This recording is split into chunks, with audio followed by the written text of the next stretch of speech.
Un couple âgé a été expulsé d'un restaurant de luxe, ce qui a enragé une femme millionnaire qui a remarqué quelque chose sur l'un de leurs poignets. Lorsqu'elle s'est approchée et a vu ce que c'était, elle est tombée dans l'incrédulité. Les lumières douces du restaurant se reflétaient sur les verres en cristal comme de petites étoiles tombées, et le son étouffé des couverts s'entrechoquant contre la porcelaine fine résonnait dans un rythme presque hypnotique. Au cœur de Madrid, ce restaurant de luxe était un refuge pour les riches et les puissants, un endroit où l'argent parlait plus fort que les sourires, et où la vanité avait toujours une place réservée à la table. Le couple est entré main dans la main, leur pas lent et mesuré comme s'ils dansaient un valse silencieuse. Lui, avec des cheveux argentés et un visage marqué par le temps, portait une vieille veste soigneusement repassée. Elle, avec des yeux doux et une écharpe en soie nouée autour du cou, tenait sa main fermement, comme si elle avait peur que le monde puisse les séparer. Avant de continuer, abonnez-vous à la chaîne et laissez un like. Cette histoire va vous émouvoir et ce qui vient ensuite est encore plus puissant. Les regards de mépris ont commencé au moment où ils ont franchi la porte. Le maître d'hôtel, un grand homme aux sourcils arqués, s'est approché avec un sourire forcé. « Puis-je vous aider ?»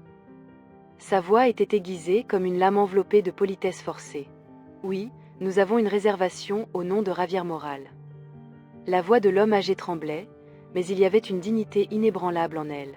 Le maître d'hôtel a vérifié sa tablette, bien que tout le monde savait qu'il n'y avait aucune intention réelle de vérifier quoi que ce soit. Avec un soupir théâtral, il secoua la tête. « Je crains que nous ne puissions pas trouver votre réservation. Peut-être êtes-vous au mauvais endroit. » Avant que Javier puisse répondre, un manager est apparu, rendant la situation encore plus cruelle. Ce n'est pas vraiment le genre d'établissement pour des gens comme vous. Il y a des restaurants plus adaptés dans la région. Le silence qui a suivi était assourdissant. Le regard triste de Javier a rencontré celui de sa femme, qui hocha simplement la tête, essayant de cacher son humiliation derrière un sourire fragile. Mais le destin est parfois un vieux conteur qui aime les rebondissements inattendus. Assise à une table voisine, une femme observait la scène avec un mélange d'indignation et de curiosité, élégante dans une simple robe noire et un collier de perles qui scintillait sous la lumière chaude. Elle ne pouvait pas détacher ses yeux du couple. Lorsque l'homme âgé s'est retourné pour partir, un léger reflet doré a scintillé à son poignet. La femme fronça les sourcils, quelque chose à propos de ce bijou brillant lui semblait familier, une vieille montre classique avec une petite rayure sur le côté, exactement comme celle qu'elle avait offerte à l'amour de sa vie il y a plus de 40 ans. Son cœur battait la chamade. Cela ne pouvait pas être, pas ici, pas maintenant. Attendez, sa voix a traversé l'air comme un doux coup de tonnerre. Tous les yeux se sont tournés vers la femme millionnaire, mais elle n'avait d'yeux que pour lui. Elle s'est levée lentement, s'approchant comme si elle traversait un champ de mines de souvenirs. L'homme âgé s'est arrêté, confus, et l'a regardé. Ses yeux, bruns et marqués par le temps, se sont légèrement agrandis. D'où vient cette montre ? Sa voix tremblait, mais il y avait une urgence indéniable dans chaque mot. Javier a regardé son propre poignet, puis de nouveau vers elle, visiblement perplexe. Cette montre était un cadeau il y a de nombreuses années. Le regard de la femme s'est durci, mais sa voix s'est adoucie. « Est-ce que par hasard, votre nom est Javier Moral ?» Le monde semblait se figer pendant une seconde. Son visage s'est pâli et la prise de sa femme sur sa main s'est resserrée. « Oui. » Des larmes ont commencé à se former dans les yeux de la femme, mais elle les a rapidement retenues, forçant un sourire qui mêlait soulagement et douleur. « Tu ne me reconnais pas, n'est-ce pas ?» Son silence était une réponse suffisante. Elle a pris une profonde inspiration, comme si elle s'apprêtait à rouvrir une vieille blessure. « Je suis Carmen, c'est Carmen Delgado. » Le nom a résonné comme un fantôme dans l'air.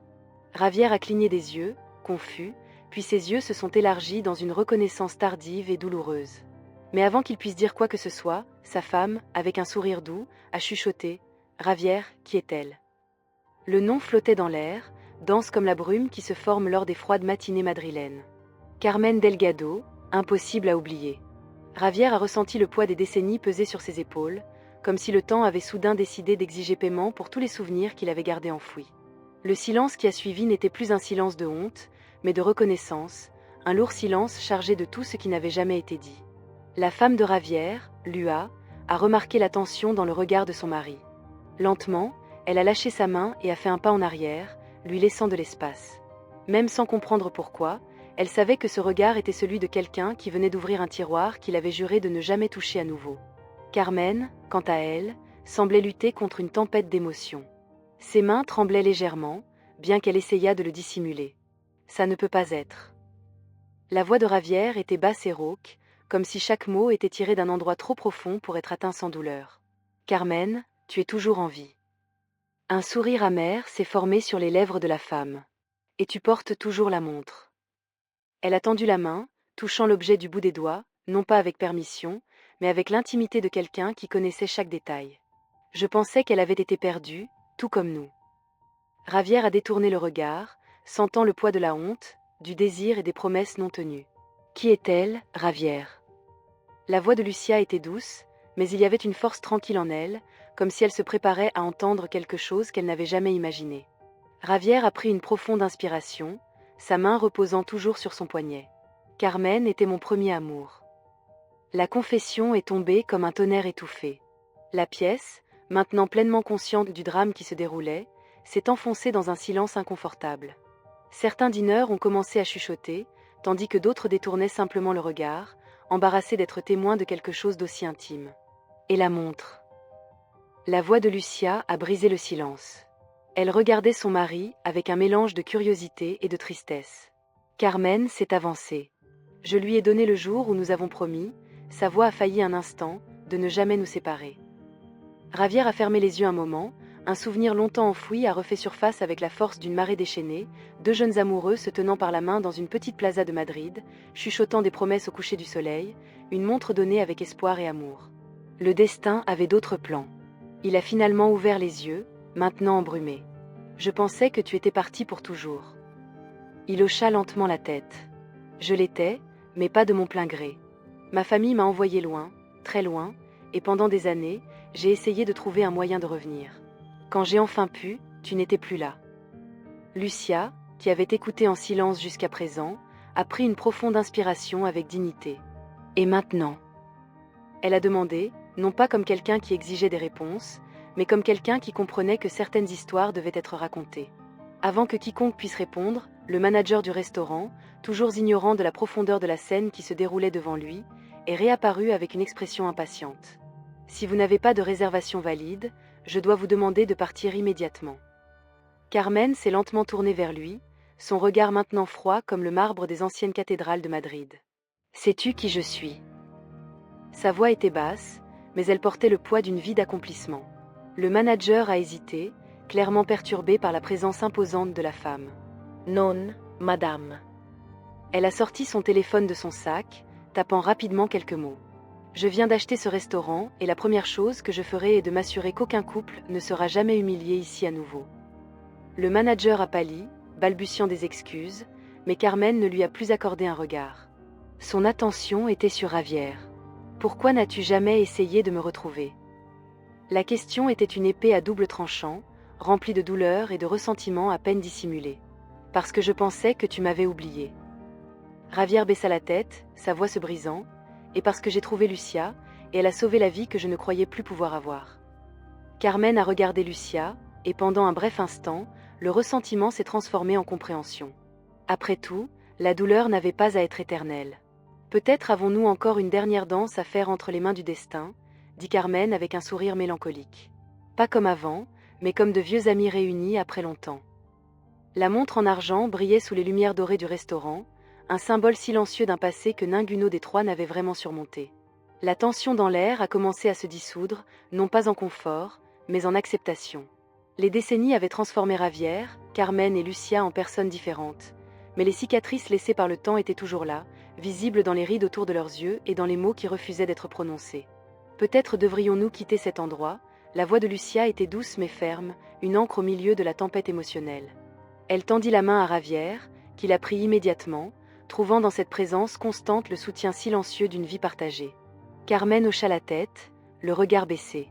Je connais un café à proximité, un endroit plus adapté pour nous parler. Sans un mot de plus, ils quittèrent tous les trois le restaurant.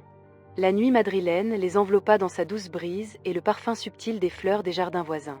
Les rues pavées, illuminées par de vieux lampadaires, semblaient chuchoter des souvenirs d'une ville qui avait été témoin de maintes retrouvailles et adieux au fil des siècles. Le café était discret, un de ces endroits où le temps semblait passer plus lentement. Les tables en bois sombre, les murs ornés de vieilles photographies, et le doux son d'une guitare flamenco en arrière-plan créaient une atmosphère accueillante. Ils s'assirent en silence, le serveur, sentant l'humeur délicate, apporta simplement 3 tasses de café sans dire un mot. C'est Carmen qui parla en premier. Je n'ai jamais voulu que cela se termine ainsi. Ses yeux restaient fixés sur la tasse devant elle, comme si elle cherchait les réponses que la vie avait refusé de donner. Quand je suis partie, j'ai pensé à écrire, appeler, mais mon père. Elle hésita. Il contrôlait tout. Il disait que tu n'étais pas assez bien pour moi. Javier serra le poing un moment, mais se força à se détendre. Et quand tu es revenu? Carmen poussa un long soupir. Je suis revenue trop tard. Ta maison était vide et tu avais disparu des rues qui nous appartenaient autrefois. J'ai seulement appris des années plus tard que tu t'étais mariée. Lucia, qui avait écouté en silence jusqu'à présent, parla enfin. Il ne m'a jamais dit cette partie de l'histoire. Il y avait une pointe de tristesse dans sa voix, mais aussi de la compréhension. Mais je sais le regard qu'il t'a donné ce soir. Ce n'était pas le regard de quelqu'un qui a oublié, c'était le regard de quelqu'un qui a appris à vivre avec l'absence. Javier serra plus fort la main de Lucia, un geste silencieux de gratitude. Je t'aimais, Carmen, et pendant un temps, je pensais que ce serait pour toujours. Mais quand j'ai cru que tu m'avais abandonnée, j'ai dû apprendre à avancer. Carmen sourit, non pas avec joie, mais avec un soulagement silencieux. Et tu as bien fait. Elle est une bonne femme. Ses yeux rencontrèrent ceux de Lucia avec une tendresse inattendue. Merci de prendre soin de lui. Le silence qui suivit n'était pas inconfortable, mais rempli de respect, 3 vies entrelacées par des coïncidences cruelles et des décisions forcées. Et maintenant, Javier demanda, sa voix basse, portant un mélange de désir et de résignation. Carmen le regarda, puis Lucia, et finalement sortit quelque chose de son sac, une vieille photographie jaunie par le temps. Sur l'image, 2 jeunes amoureux dansaient dans une plaza de Madrid, les mains entrelacées, les sourires innocents de ceux qui croyaient que l'amour était éternel. Maintenant, nous disons adieu comme nous aurions dû le faire il y a 40 ans. Javier prit la photo avec précaution, ses doigts tremblant légèrement. Je n'ai jamais oublié cette nuit. Lucia, dans un geste de pure compassion, toucha l'épaule de son mari. Et je ne t'empêcherai jamais de te souvenir. Les larmes de Carmen coulèrent silencieusement, glissant sur ses joues sans résistance. Peut-être qu'un jour, nous pourrons danser à nouveau, pas en tant qu'amants, mais en tant qu'amis. Javier hocha la tête, son cœur lourd mais en paix. J'aimerais beaucoup ça. La montre toujours attachée à son poignet marquait le passage du temps, chaque seconde un rappel que le passé n'avait pas besoin d'être effacé, seulement accepté. La photographie vieillie reposait sur la table, comme un fragment d'un temps qui ne reviendrait jamais. Javier la regarda en silence, ses doigts traçant délicatement ses bords usés, comme s'il pouvait toucher le passé une dernière fois. Carmen l'observait avec un regard rempli à la fois de désir et d'acceptation, tandis que Lucia restait silencieuse, respectant la douleur et la réunion qui ne lui appartenaient pas, mais qui était devenue, d'une certaine manière, partie de son histoire également. Le café resta serein, avec seulement quelques personnes autour, et la douce mélodie d'une guitare flamenco emplissait l'espace d'une touche de nostalgie. C'était comme si l'univers avait décidé d'accorder à ces 3 cœurs un moment de pause au milieu de la course implacable du temps. Javier rompit le silence, sa voix basse, presque un murmure. « Te souviens-tu de notre dernière danse, Carmen ?» Ses yeux scintillèrent un instant, ne reflétant pas les lumières tamisées du café, mais les souvenirs d'une nuit qui avait été volée à leur avenir. Comment pourrais-je oublier ? C'était le moment où j'ai réalisé que je ne danserais jamais avec quelqu'un d'autre que toi. Un léger sourire apparut sur les lèvres de Javier. Je t'ai promis que nous danserions à nouveau. Et toi, sa voix faillit un instant, tu as promis que tu reviendrais. Carmen prit une profonde inspiration, retenant les larmes qui menaçaient à nouveau de déborder. Et je t'ai laissé tomber. Lucia, qui était restée silencieuse jusqu'alors, toucha doucement le bras de Carmen. Tu ne l'as pas fait. Parfois, la vie prend des tournants que nous ne pouvons pas contrôler. Les mots de Lucia, au lieu de susciter de la jalousie ou du malaise, apportèrent un réconfort inattendu. Carmen lui prit la main, la serrant légèrement, comme pour la remercier de comprendre ce qu'elle-même ne pouvait pas exprimer. ¿Es tu Eureuse? Demanda Carmen, la voix tremblante. Javier regarda Lucia, et le sourire qui se forma maintenant était sincère, rempli de tendresse et de gratitude. Plus que je ne l'aurais jamais imaginé. Je suis heureuse, répondit Lucia avant qu'il puisse continuer. Mais ses cicatrices étaient toujours là. Le silence se rétablit à nouveau, mais cette fois, c'était un silence de compréhension. Carmen prit une profonde inspiration et se leva, ramassant son sac avec des mouvements lents et réfléchis. Je ne suis pas venue ici pour ouvrir de vieilles blessures, je voulais juste savoir si, d'une manière ou d'une autre, le temps avait été clément avec toi. Javier se leva également, touchant doucement son épaule. Le temps n'était pas. Les larmes ont donné un léger sourire amer, puis avant de partir, elle a demandé « Pouvons-nous danser une dernière fois ?» La demande a surpris Javier, mais Lucia, avec un sourire serein, a hoché la tête.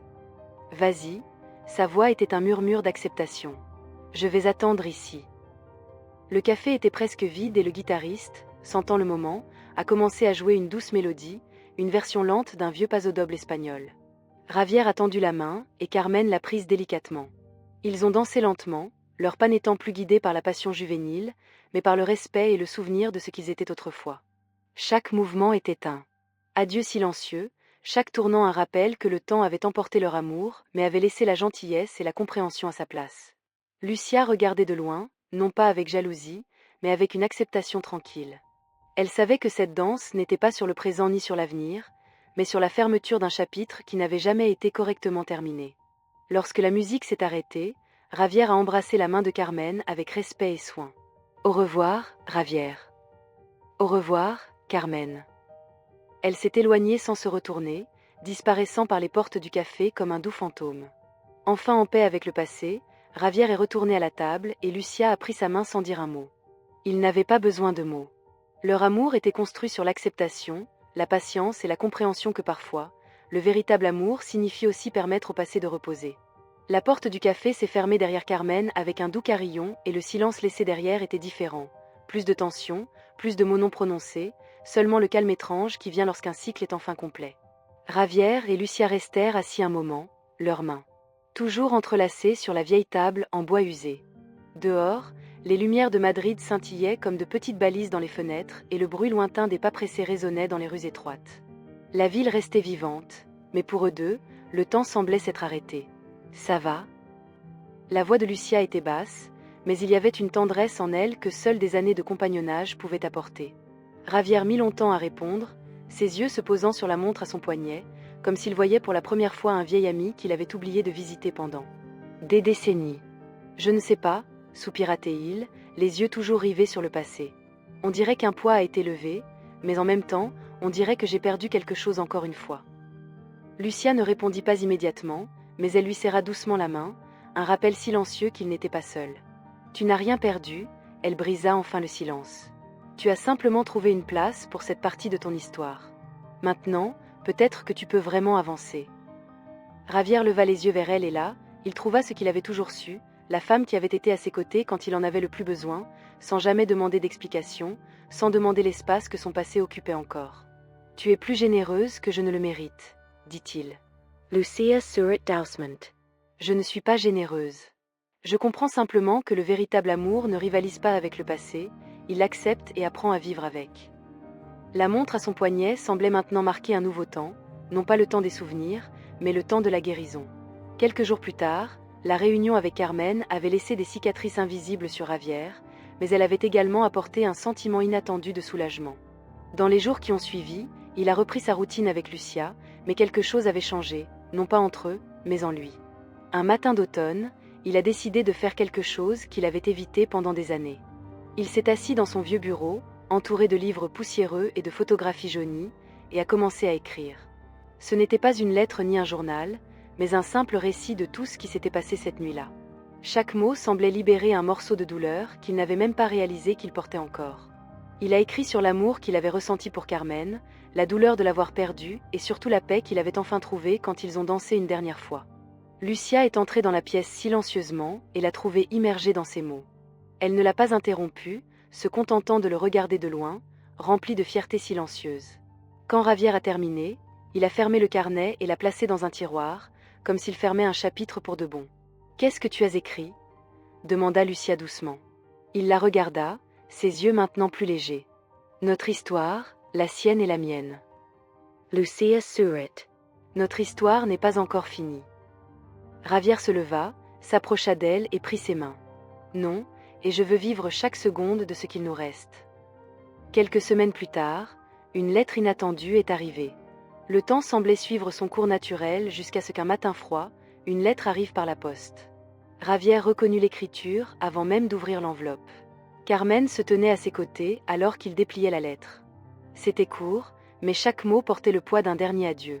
Chère Ravière, la danse que nous avons partagée était la plus belle de toutes, non pas parce qu'elle a ramené le passé, mais parce qu'elle nous a permis de le laisser partir. Je quitterai Madrid bientôt, mais je prendrai ce dernier souvenir avec moi comme un cadeau que le temps a enfin décidé de me donner. Garde notre montre, elle t'appartient, comme elle l'a toujours fait. Avec affection, Carmen. Ravière ferma les yeux, laissant les larmes couler silencieusement. Lucia l'enlaça et cette fois, il pleura, non pas de tristesse, mais de gratitude. Les jours qui suivirent passèrent avec la sérénité d'un lac sans vent. La lettre de Carmen reposait dans un tiroir à côté de la montre, comme deux gardiens silencieux d'un passé qui avait enfin trouvé sa place. Ravière ne la relut jamais, il n'en avait pas besoin. Les mots étaient gravés dans sa mémoire, et la paix qu'il apportait semblait remplir même les coins les plus profonds de son âme. Lucia, toujours observatrice, remarqua les changements subtils chez son mari. Le poids sur ses épaules semblait plus léger, ses pas plus certains. Les nuits, autrefois longues et silencieuses, étaient maintenant remplies de conversations tranquilles, et les matins apportaient une nouvelle lumière dans ses yeux, comme si le soleil avait enfin trouvé un moyen de briller à travers. Un après-midi, alors qu'ils préparaient le déjeuner ensemble, Lucia brisa le silence avec une question inattendue. « As-tu déjà pensé à donner la montre ?»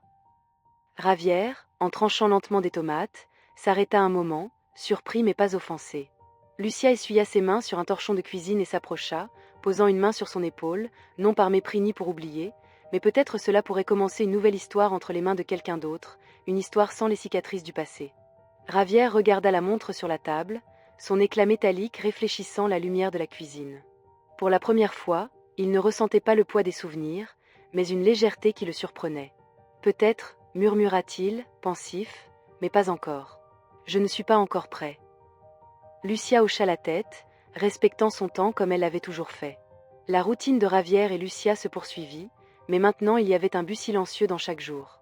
La réunion avec Carmen avait laissé des marques, oui, mais elle avait aussi fait de la place pour quelque chose de nouveau, le désir d'aider ceux qui, comme lui, portaient des cicatrices invisibles.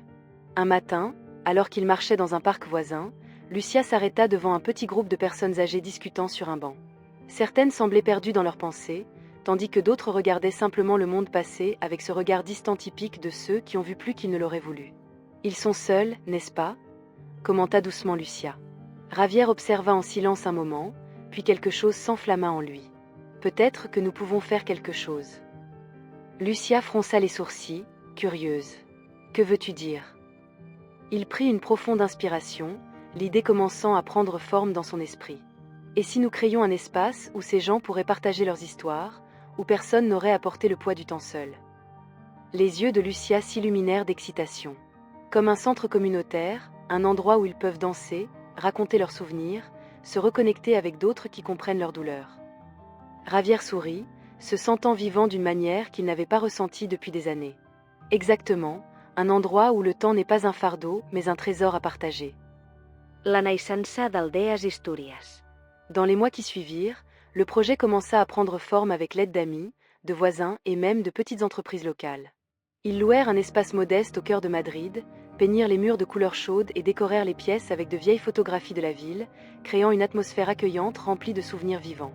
Le nom qu'ils choisirent était simple mais plein de sens, El Distoru, l'horloge des histoires. Le premier objet placé sur le mur était la vieille montre de Ravière, non pas comme un symbole de douleur, mais comme un rappel que les plus belles histoires sont celles qui perdurent au fil du temps. Lucia, toujours à ses côtés, devint le cœur de l'espace, organisant des événements et accueillant chaque visiteur avec un sourire chaleureux. Ravière, à son tour, devint un auditeur patient, apprenant chaque jour que les cicatrices des autres pouvaient aussi l'aider à guérir les siennes. Une visite inattendue. Un après-midi pluvieux, alors que Ravière arrangeait des chaises, une silhouette familière entra dans le centre. Carmen. Elle semblait plus légère, son regard n'étant plus alourdi par le désir. Lentement, elle s'approcha et observa la montre sur le mur avec un sourire tranquille. « Tu as trouvé un bon endroit pour elle. » Ravière sourit, surpris mais heureux de la voir. « Je pensais que tu avais quitté Madrid. » Carmen hocha la tête, regardant autour de l'espace. « Je l'ai fait, mais avant de partir pour de bon, je devais voir ce que tu avais construit avec les souvenirs que nous avons laissés derrière. » Ravière s'approcha et lui prit doucement les mains. « Merci d'être revenu et pour tout ce que tu m'as appris sur le temps. » Carmen sourit, ses yeux scintillants. « Le temps ne guérit pas tout, Ravière, mais il nous donne la chance de transformer la douleur en amour si nous savons écouter. » Un nouveau départ. Les semaines se transformèrent en mois et le modeste Eldis Historia commença à fleurir comme un jardin oublié, recevant enfin la lumière du soleil.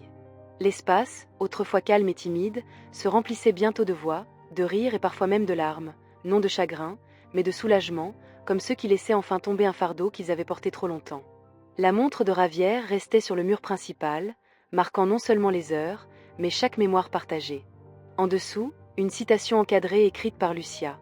Chaque seconde porte une histoire, ne laissez pas la vôtre être oubliée. Ce matin d'automne, la brise fraîche de Madrid flottait à travers les fenêtres ouvertes du centre. Ravière arrangeait des chaises en cercle lorsque la porte s'ouvrit, révélant un petit homme âgé, marchant lentement avec des pas hésitants et un regard méfiant. « Bonjour. » Ravière s'avança, tendant la main. « Bienvenue à Eldis Historia, je m'appelle Ravière. » L'homme hésita un moment avant d'accepter la poignée de main. « Ramiro, » dit-il, sa voix rauque marquée par le temps et peut-être par de vieilles cigarettes. « Je ne sais pas si cet endroit est fait pour moi. » Ravière sourit avec la gentillesse de quelqu'un qui comprend plus qu'il ne le laisse paraître. « Vous n'avez pas à partager quoi que ce soit si vous ne le souhaitez pas, parfois juste écouter est un bon début. » Ramiro s'assit, regardant autour de lui avec scepticisme. Lentement, d'autres arrivèrent. Une dame avec une écharpe jaune vif nommée Mercedes, un ancien boulanger nommé Andrés portant un chapeau usé, et même une jeune femme, Clara, qui était venue aider en tant que bénévole, mais s'était retrouvée plus attirée par les histoires que par les tâches pour lesquelles elle s'était inscrite. Une fois tout le monde installé, Ravière commença la conversation avec une simple question. « Quel est votre meilleur souvenir ?» Un moment de silence pesant et inconfortable s'installa, puis, comme si quelqu'un avait déverrouillé un ancien coffre-fort, Mercedes sourit et parla. « J'avais un chien, il s'appelait Pépé. Il m'attendait toujours à la porte avec un morceau de journal dans la bouche, comme s'il me rapportait les nouvelles du jour. » De doux rires se répandirent dans le groupe, brisant la tension. Ramiro, qui semblait distant, murmura enfin. « Je jouais de la guitare dans un petit bar dans les années 60, rien de fancy, mais quand je jouais cette chanson de Nino Bravo, le public se taisait toujours. » Ravière remarqua l'éclat nostalgique dans les yeux de l'homme et, sans dire un mot, fit mentalement une note pour trouver la chanson de Nino Bravo pour la prochaine rencontre. Au fur et à mesure que les réunions augmentaient en nombre et en profondeur, Lucia devint l'âme silencieuse du centre. Elle était celle qui préparait le café, organisait les après-midi dansants et parlait à chaque personne qui franchissait la porte, les faisant se sentir chez eux dès le premier instant. Une visite de Carmen. Un après-midi particulier, Carmen retourna au centre. Sa présence, bien que brève, apporta un sentiment de complétude à Ravière. « Cet endroit, » dit Carmen en regardant autour d'elle avec un sourire sincère, « est plus grand que n'importe quelle danse que nous aurions pu partager. » Ravière hocha la tête, ses yeux remplis d'une paix qu'il n'avait pas ressentie depuis longtemps. Maintenant, les histoires continuent et chaque personne qui passe par ces portes écrit un nouveau chapitre. Carmen toucha doucement la montre sur le mur. « Et chaque seconde compte, n'est-ce pas ? Chaque seconde. » La danse des souvenirs. Au fil des mois, Lucia eut une idée qui inspira rapidement tout le monde. Une danse des souvenirs, une nuit dédiée aux vieilles chansons, aux danses traditionnelles et aux histoires racontées entre des intermèdes musicaux. L'événement commença simplement avec un vieux tourne-disque faisant tourner des boléros et des valses espagnoles. Les invités âgés dansaient lentement, mais leur sourire illuminait la pièce, plus que les douces lumières jaunes suspendues au plafond. Ramiro, autrefois spectateur passif, sortit sa vieille guitare, un cadeau de sa jeunesse. Il s'assit dans un coin et commença à jouer doucement la célèbre Uno y una flor de Nino Bravo. La pièce tomba dans le silence. La voix de Ramiro, bien que vieillie, portait l'émotion intacte d'un homme qui avait autrefois chanté pour des foules. Lorsqu'il termina, des larmes discrètes brillaient dans les yeux de nombreux spectateurs, non pas de tristesse, mais de gratitude. Ravière s'approcha de lui, plaçant une main ferme sur l'épaule de Ramiro. « Tu sais toujours toucher le cœur des gens, mon ami. » Ramiro se contenta de sourire, sa voix trop étouffée par l'émotion pour répondre. Une histoire qui voyage au-delà du quartier.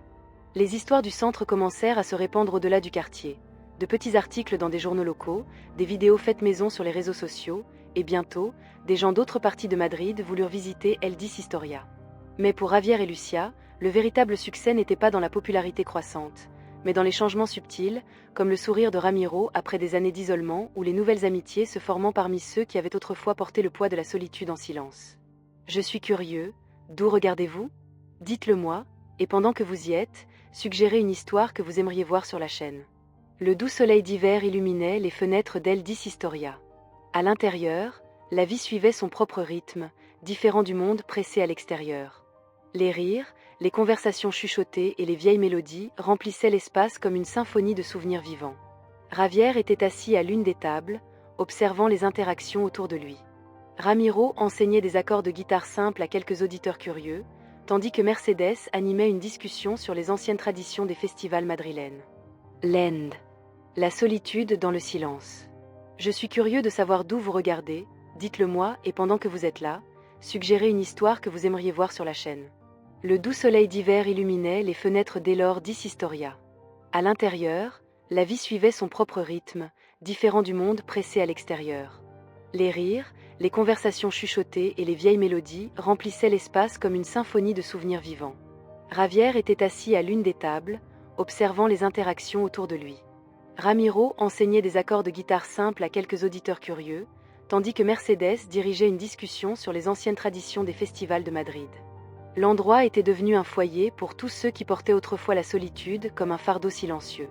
Lucia, toujours attentive, s'approcha de Javier avec 2 tasses de thé chaud. « À quoi penses-tu » demanda-t-elle en s'asseyant à côté de lui. Comment tout cela semblait impossible il y a seulement quelques mois. Javier sourit en regardant les gens autour de lui. Je pensais avoir déjà vécu tout ce que la vie avait à offrir, mais Lucia plaça sa main sur la sienne, interrompant son train de pensée. La vie trouve toujours un moyen de nous surprendre. Avant que Javier puisse répondre, la porte du centre s'ouvrit. Un jeune homme, l'air fatigué et vêtu de vêtements simples, entra hésitamment. Ses yeux sombres, marqués par de profondes cernes, scrutèrent l'espace avec prudence. Il portait un vieux sac à dos et ses mains tremblaient légèrement. Lucia fut la première à l'approcher. « Bonjour, puis-je vous aider ?» Le jeune homme hésita un instant avant de parler, sa voix basse et méfiante. « J'ai entendu parler de cet endroit. Les gens ont dit qu'ici, les histoires comptent. » Javier se leva, s'approchant avec un sourire chaleureux. « Ici, toutes les histoires comptent. » Le jeune homme sembla se détendre légèrement, bien que son regard restât rempli de tension. « Je m'appelle Diego. Je ne sais pas si j'appartiens ici. » Lucia lui fit signe de s'asseoir. « Tout le monde appartient ici, Diego. En franchissant cette porte, tu fais déjà partie de cette histoire. » Il s'assit lentement et, après quelques instants de silence, il commença à parler. « Mon grand-père racontait les histoires les plus incroyables. Il était tout ce que j'avais. Quand il est mort, je ne savais pas comment gérer cela. J'ai repoussé tout le monde. » Les mots sortirent comme une confession longtemps réprimée. Javier écouta attentivement, reconnaissant dans la douleur du jeune homme un écho lointain de la solitude qu'il avait lui-même ressenti des années auparavant. « Ton grand-père racontait des histoires ?» demanda doucement Javier. « Voudrais-tu en partager une avec nous ?» Diego hésita, ses yeux brillants. Il parlait toujours de son arrivée à Madrid avec rien d'autre qu'une valise et un rêve de construire une vie meilleure. Il disait que chaque rue ici cachait un secret et que chaque secret valait plus que de l'or. Le silence qui suivit n'était pas inconfortable, mais rempli de respect. Ramiro, qui avait écouté de loin, s'approcha avec sa guitare à la main. « Ton grand-père aimait la musique ?» Diego hocha discrètement la tête, essuyant une larme. « Il l'aimait. Il chantait toujours du vieux tango. » Ramiro commença à gratter les cordes doucement, une mélodie à la fois mélancolique et réconfortante remplissant l'espace. La connexion entre les personnes présentes se renforçait, silencieuse mais puissante. Javier posa une main sur l'épaule de Diego. « Ici, les histoires restent vivantes, Diego, et tant que nous nous en souvenons, ce que nous aimons ne nous quitte jamais vraiment. » Les simples mots sincères semblèrent avoir un effet immédiat. Pour la première fois depuis longtemps, le jeune homme se détendit, se permettant de ressentir la chaleur d'un endroit où le passé n'était pas une blessure, mais un pont vers de nouvelles musiques, connexions, un nouveau chapitre pour El de Historia. Ce moment marqua un tournant à El de Ora. L'espace, autrefois principalement dédié aux personnes âgées, commença à attirer de jeunes gens comme Diego, ceux qui portaient leurs propres cicatrices et cherchaient un endroit où ils pouvaient être entendus. Les générations se mêlaient naturellement aux plus âgés, enseignant aux plus jeunes et apprenant, et dans de nombreux cas offrant le réconfort silencieux de l'écoute. Un après-midi particulièrement froid, Lucia observa Javier assis dans un cercle, conversant avec un mélange de jeunes et de visiteurs âgés. Son sourire était serein et la lumière dans ses yeux était la même qu'elle avait vue de nombreuses années auparavant, avant que le poids du passé ne le fasse taire. « Tu as trouvé ta raison d'être, Javier, » murmura-t-elle, plus pour elle-même que pour lui. Quand il leva les yeux et croisa son regard, il sut qu'elle avait raison. Cet espace, qui avait commencé comme un refuge pour guérir de vieilles blessures, était devenu quelque chose de bien plus grand, un foyer pour toutes les histoires qui méritent d'être racontées. L'hiver à Madrid continuait d'avancer, apportant avec lui le froid mordant qui coupait même à travers les vêtements les plus épais. Mais à l'intérieur de Elodie Toru, la chaleur ne venait pas seulement des chauffages, elle venait des connexions se formant entre les gens qui, d'une manière ou d'une autre, avaient été attirés là par le poids de leurs histoires. L'espace, qui avait commencé comme un abri pour des souvenirs oubliés, était désormais devenu quelque chose de bien plus grand. Les jeunes et les vieux partageaient le même cercle de chaises, et les différences d'âge qui autrefois avaient pu être des obstacles étaient devenues des ponts.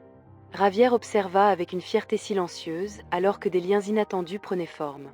Ramiro enseignait à Diego des accords de guitare simple, tandis que Mercedes transmettait d'anciennes recettes de desserts espagnols à un groupe d'adolescents qui n'avaient jamais appris à cuisiner. Chaque rire, chaque échange de regards, chaque histoire partagée renforçait le sentiment que cet endroit n'était plus seulement un refuge pour de vieux souvenirs, mais le berceau de nouveaux. Les obstacles étaient devenus des ponts. Javier observait avec une fierté silencieuse, tandis que des liens inattendus se formaient. Ramiro enseignait à Diego des accords de guitare simple, tandis que Mercedes transmettait de vieilles recettes de desserts espagnols à un groupe d'adolescents qui n'avaient jamais appris à cuisiner. Chaque rire, chaque échange de regards, chaque histoire partagée renforçait le sentiment que cet endroit n'était plus seulement un refuge pour de vieux souvenirs, mais le berceau de nouveaux. Une question qui demandait une réponse se posa un matin, alors que Lucia rangeait des livres dans la petite bibliothèque du centre. Diego s'approcha avec une expression réfléchie. « Lucia, je peux te demander quelque chose. » Elle se tourna vers lui avec un sourire chaleureux. « Bien sûr, mon chéri. Qu'est-ce qu'il y a ?» Diego hésita un moment avant de parler. « Qu'est-ce qui t'a poussé, toi et Javier, à créer tout ça? Je veux dire, ouvrir un espace pour que les gens racontent leurs histoires. » Lucia s'assit à côté de lui, regardant la lumière douce filtrer à travers la fenêtre. « La perte, dit-elle d'une voix calme mais lourde d'émotion. Javier a perdu quelque chose il y a longtemps, et pendant des années, il a porté ça seul. Quand il a finalement trouvé un moyen de transformer cette douleur en quelque chose de beau, nous avons réalisé que tant d'autres étaient comme lui, prisonniers de leur propre silence. » Diego baissa les yeux, réfléchissant à ces mots. « Je pensais que personne ne pouvait comprendre ce que je ressentais. » Lucia posa une main réconfortante sur son épaule. « C'est ce que la solitude fait de nous. Elle nous convainc que nous sommes seuls, même quand ce n'est pas le cas. Mais ici, personne ne doit porter ce poids seul. » Les histoires commencèrent à résonner au-delà des murs du centre. Cette même semaine, quelque chose commença à changer au-delà des murs d'El Rincón de la Sistoria. Les histoires partagées à l'intérieur de ces murs commencèrent à se répandre dans les rues de Madrid. De jeunes bénévoles prirent ce qu'ils avaient appris au centre et le partagèrent avec le monde, organisant de petits événements sur les places publiques, des cercles de narration, des performances musicales et des lectures de vieilles lettres écrites par ceux qui avaient été oubliés depuis longtemps. Les commerçants locaux commencèrent à soutenir les activités, offrant de la nourriture et même des fournitures pour les ateliers. Le quartier, autrefois indifférent, commença à remarquer le mouvement spécial qui grandissait en son sein. Lors d'un de ces événements, alors que Diego jouait de la guitare sur une place éclairée par des lanternes, Javier s'approcha et s'assit à côté de lui. « Tu has trouvé ta place, Diego. » Le jeune homme sourit sans cesser de jouer. « Avant, je pensais que je devais fuir ma douleur, mais ici, j'ai appris que je pouvais la transformer en quelque chose de mieux. » Javier hocha la tête, ses yeux scintillants. « Et en faisant ça, tu aides les autres à faire de même. » Alors que les notes douces de la musique se répandaient sur la place, un petit public attentif se rassembla. Parmi eux se trouvait Carmen, qui regardait de loin avec un sourire serein. Elle savait que ce moment, tout comme la danse d'adieu qu'elle avait partagée avec Javier, faisait partie de quelque chose de bien plus grand. Un héritage construit non seulement sur des souvenirs, mais sur les nouvelles histoires en train de naître. Une histoire qui valait la peine d'être racontée. Le lendemain matin, un journaliste local arriva au centre, désireux d'écrire sur l'impact du projet sur la communauté. Lucia l'accueillit avec sa chaleur habituelle, et Javier parla simplement de ce qu'ils avaient construit. « Nous ne vendons pas de l'espoir ici, nous le cultivons, une histoire à la fois. » L'article fut publié quelques jours plus tard, accompagné d'une photo frappante. La vieille montre de Javier brillant sous la lumière douce du soleil, tandis qu'un cercle de personnes souriantes se rassemblait en arrière-plan. L'impact fut immédiat. Plus de gens commencèrent à venir au centre, non seulement pour chercher du réconfort, mais aussi pour écouter, apprendre et surtout, partager leurs propres histoires. Un soir, alors qu'ils rangeaient la salle après une autre réunion, Lucia s'arrêta devant la montre accrochée au mur. « Tu as déjà remarqué qu'elle n'est jamais en retard ?» demanda-t-elle avec un sourire malicieux. Javier s'approcha et regarda l'objet, désormais un symbole de tout ce qu'ils avaient construit. Peut-être que le temps est enfin de notre côté. El Rincón de las Historias n'était plus seulement un lieu de souvenir, il était devenu le cœur silencieux d'un quartier en transformation. Jeunes et vieux, autrefois séparés par des décennies d'expérience, partageaient désormais des après-midi remplis de conversations, d'ateliers et de petits attiraient autant d'attention, commenta Lucia en organisant une murale avec des photos des récents événements. Javier, assis près de la fenêtre, regardait les rues animées à l'extérieur. Les gens ont faim de quelque chose au-delà de la précipitation et de la technologie. Ils veulent se sentir faire partie de quelque chose de plus grand, quelque chose qui dure plus longtemps qu'un post sur les réseaux sociaux. Lucia s'approcha, posant une main sur son épaule. Et nous leur avons donné cela. Un endroit où le temps ne fait pas que passer, il enseigne. Avec la reconnaissance officielle, de nouvelles opportunités commencèrent à émerger. Les représentants culturels du gouvernement de la ville visitèrent l'espace et proposèrent de faire des logs, Déora un projet pilote pour préserver la mémoire culturelle de Madrid. Vous avez créé quelque chose de rare ici, dit l'une des représentantes, une femme aux cheveux gris et à la voix douce. Nous voulons apporter cette idée à d'autres quartiers de Madrid, mais pour cela, nous avons besoin que vous meniez le projet. Javier et Lucia échangèrent un regard silencieux. La responsabilité d'étendre ce qu'ils avaient construit était immense, mais l'idée de répandre cette graine de résistance et de connexion les motivait plus que la peur de l'échec. Nous vous aiderons, répondit Javier avec un sourire calme. Mais nous voulons nous assurer que chaque espace conserve son âme. Ce qui fonctionne ici fonctionne parce que les histoires sont réelles et personnelles. C'est exactement ce que nous recherchons, acquiesça la femme. Nous ne voulons pas de franchise de mémoire, nous voulons préserver l'authenticité. Un héritage en croissance. Alors que les plans d'expansion commençaient à prendre forme, le centre continuait à fonctionner à plein régime. De nouveaux ateliers émergèrent, et la diversité des participants augmentait chaque jour. Mou, maintenant plus confiant, dirigeait des cours de guitare, enseignant non seulement la technique, mais partageant aussi les histoires derrière chaque chanson. Les jeunes qui passaient autrefois par le quartier central y pensaient assistaient maintenant à ses cours, fascinés non seulement par les accords, mais aussi par les récits qu'il portait avec lui. Mercedes, passionnée par les traditions culinaires, commença à enseigner de vieilles recettes, ravivant des saveurs qui avaient presque disparu des tables madrilènes. Elle riait en mélangeant les ingrédients, racontant des histoires de rassemblement et de secrets transmis de génération en génération. Et Diego, qui était autrefois entré dans le centre perdu et sans direction, était maintenant responsable de documenter tout, photos, vidéos, interviews et témoignages. Son travail ne consistait pas seulement à enregistrer des événements, mais à capturer les émotions qu'ils évoquaient. Un visiteur inattendu. Un jour, un visiteur inattendu arriva au centre. Un homme bien habillé, accompagné d'une petite équipe de tournage, entra avec un sourire discret. « Excusez-moi pour l'intrusion, je suis Alejandro Rios, un producteur de documentaires culturels, dit-il en tendant la main à Javier.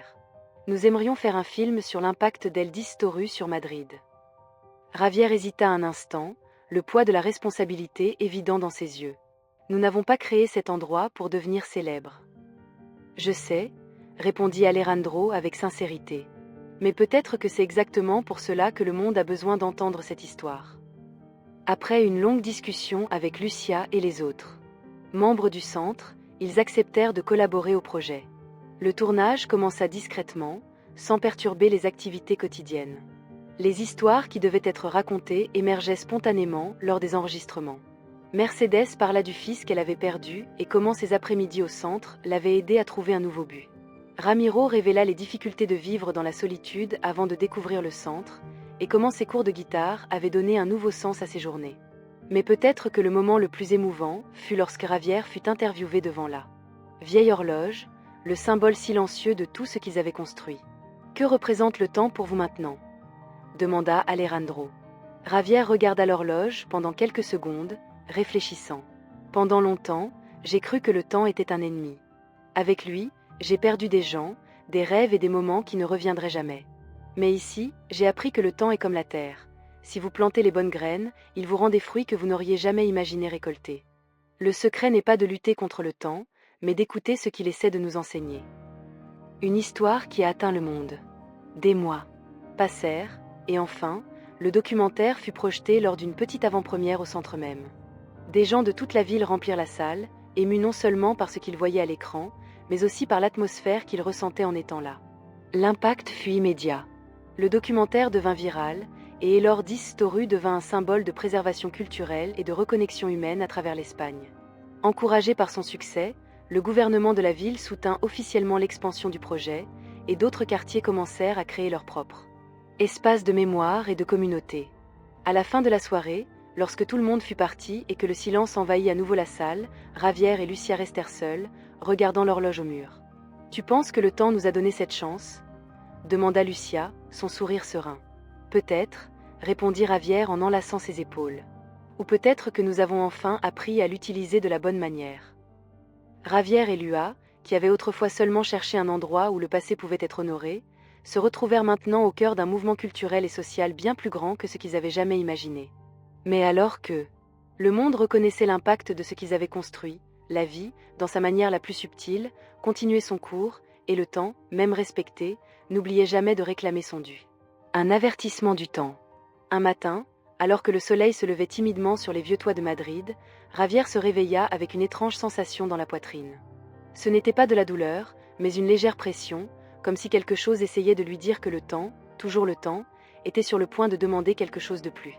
Lucia remarqua le malaise dans ses yeux pendant le petit déjeuner. « Tu n'as pas bien dormi. » La préoccupation dans sa voix était évidente. Javier forca un sourire, essayant de minimiser la tensión. Il sentait un poids étrange, peut-être de la fatigue, mais Lua savait que la fatigue n'avait jamais atténué cette étincelle dans ses yeux auparavant. « Je pense qu'il est temps de voir un médecin, Javier, » dit-elle, sa voix douce mais ferme. À contre-cœur, il accepta. Un diagnostic qui changea tout. Les tests arrivèrent rapidement, et les résultats encore plus vite. Le diagnostic, cependant, tomba comme un coup que personne n'attendait, une maladie cardiaque silencieuse, aggravée au fil des années. Bien que non immédiatement fatale, elle nécessitait des soins constants et, surtout, du repos. Dans le bureau du médecin, Lucia serra sa main fermement. « Tu as toujours été fort pour nous tous. Maintenant, il est temps de prendre soin de toi, Javier. » Ses yeux brillants d'émotion, il hocha simplement la tête. « Et le centre ?» murmura-t-il, plus inquiet pour les autres que pour lui-même. « Le centre continuera, » dit Lucia d'une voix ferme. « Les histoires ne s'arrêteront pas à cause de cela. Et toi, tu en es toujours le cœur, même si tu dois te reposer. » Une communauté qui refusait de lâcher prise. Dans les jours qui suivirent, la nouvelle de l'état de Javier se répandit rapidement.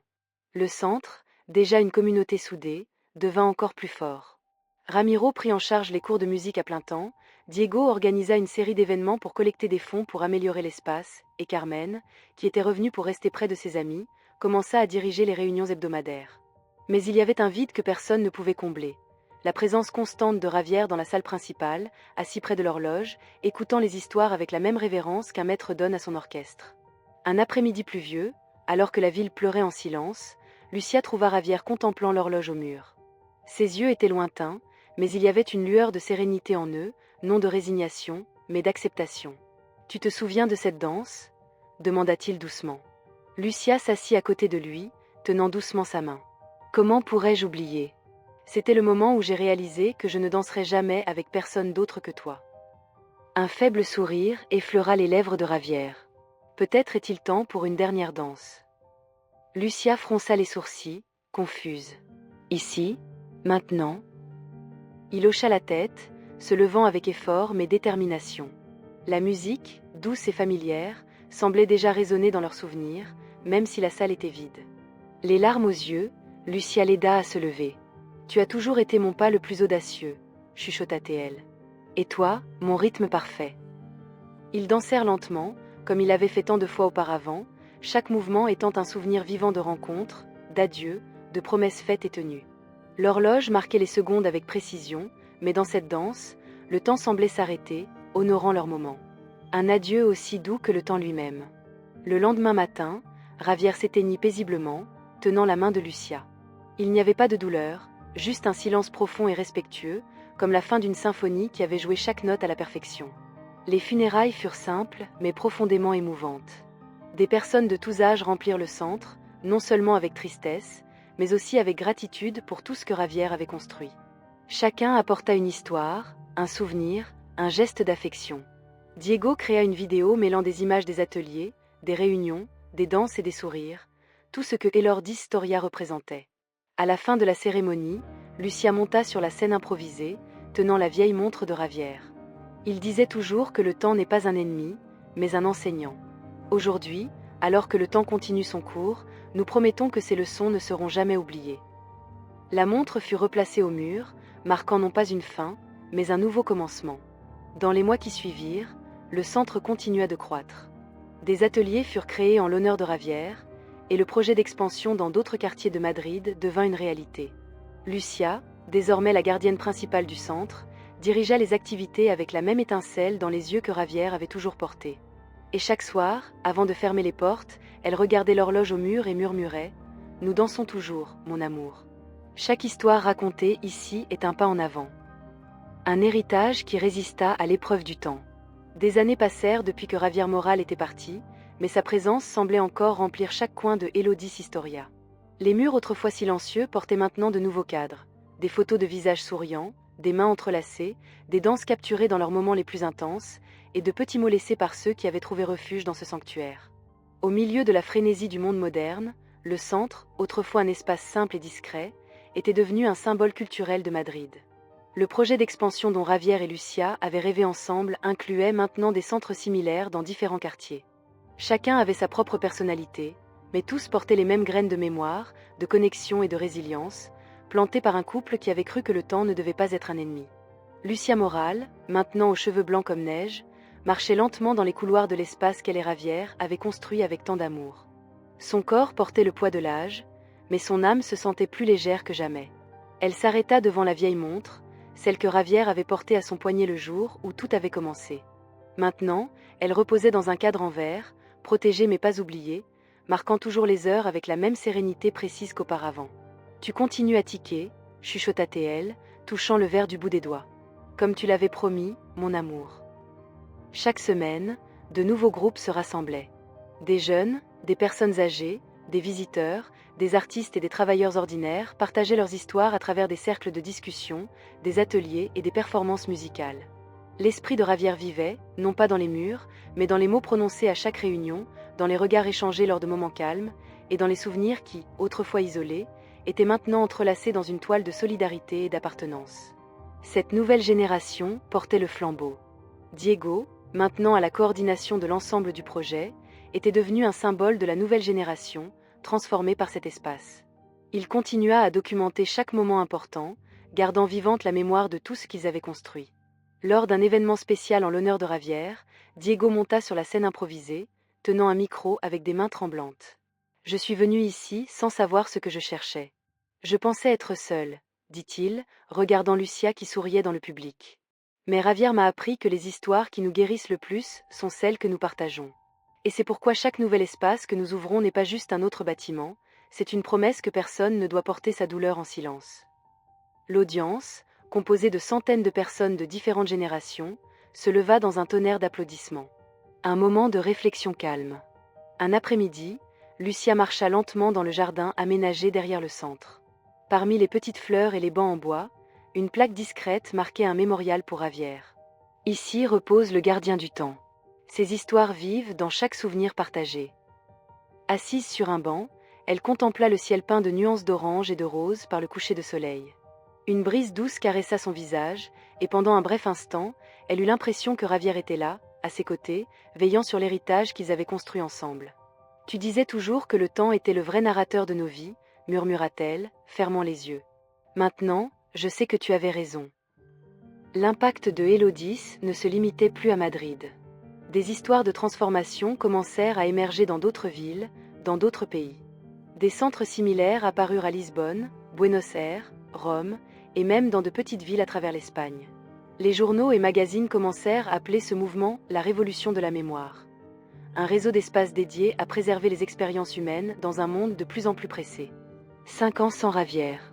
Pour le 5e anniversaire de la disparition de Ravière, un événement spécial fut organisé. Des gens de différents pays vinrent visiter le centre original, maintenant reconnu comme un site du patrimoine culturel de Madrid. Lucia, bien que physiquement plus fragile, insista pour prononcer un discours. Le temps n'enlève pas ce qui compte vraiment. Il transforme nos histoires en leçons pour que d'autres les portent. Ravière m'a appris que chaque seconde compte. Aujourd'hui, Chacun de vous ici est la preuve vivante de cela. Les applaudissements résonnèrent dans la salle, non pas comme une simple reconnaissance, mais comme une déclaration silencieuse que tant que quelqu'un est prêt à écouter, les histoires ne disparaîtront jamais. Un moment de gratitude calme. Plus tard ce soir-là, alors que le centre se vidait et que le silence revenait, Lucia s'assit seule devant l'horloge. Les larmes qui coulaient sur son visage n'étaient pas seulement de chagrin, mais aussi de gratitude. Tu as réussi, Ravière. Tu as fait plier le temps devant nos histoires. L'aiguille des secondes continua son cours implacable, mais maintenant, chaque tic-tac semblait rappeler que le temps, dans son essence, n'était jamais une question de perte, mais de vie. Et dans chaque histoire racontée, dans chaque souvenir partagé, Ravière Moral restait vivant, non pas dans le temps mesuré par une horloge, mais dans le cœur de tous ceux qui avaient appris que les histoires les plus simples peuvent être les plus extraordinaires.